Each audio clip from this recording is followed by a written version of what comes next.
Live ta karon sa Tabugon, Cebu City. O niara atong master sa welding karon. Muna siya. Muna permi na tong kapares ug natay mga welding works. Mao ni siya. Dako sa kuha niya pasalamat kay pila na ka project namo nga welding works wa sa gimi pasagdi. Sayon kay sang piton. Sayon lisod ulon. Astang amawa. Mao ni siya ran. Kamera ka pon diri nag-uban. Ya, niya sa si Dodong Ray dire. Kauban sa namo gihapon dire. Duol sila sa piton lisod ulon. Ito sa rest house sa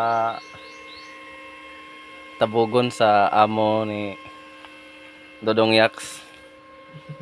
Nagkuanta dire nag tarong ta nilang main wire kay naabot naman sa yuta ni.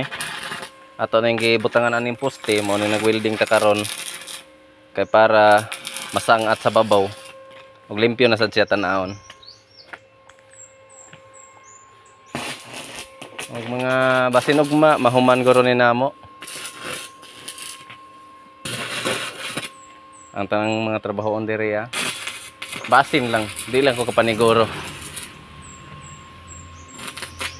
Kay ugma alas 3 sa ta Dong Yaks no?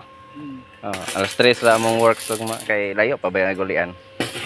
May nalang sad nga mauli taon ni sa among tagsa-tagsa kapanimalay nga hayag pa. Nga makita pa sad namo amo ang mga anak nga nagmata pa nga at least nga maabot mi nga naapasad sila. Hindi kay maabot tulog na, inig lakaw tulog lang gihapon. Di ba? Okay kayo.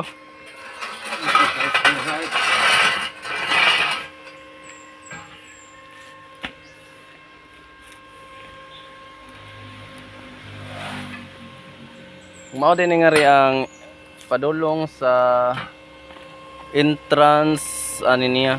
Kaya dito padagat naman, pero to ara dito ang rest house. Kani siya, muna siya ang padulong sa entrance. Ug naa diha ang ato ang dako nga reperonon na gyud sa entrance dool sa meter. Kay wa nagmatch ang ihang breaker diyang nabutang. Nga nag-upgrade man ta karon sa ato ang wire kay na sila i-additional nga aircon din sa kada kwarto sa ilahang kuan sa rest house. Para inagarin nila nga bugnaw kayo ba. Kay tagsara baya mo suroy